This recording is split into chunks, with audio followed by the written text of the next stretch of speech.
اون پسرتون 10 ماه معاف شده. خیلی وقته که دیگه اینجا نیست.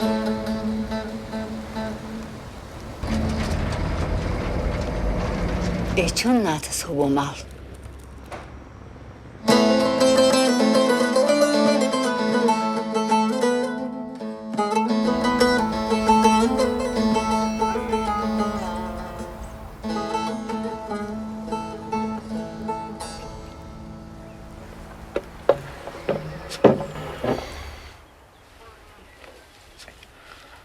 Aslan Bey.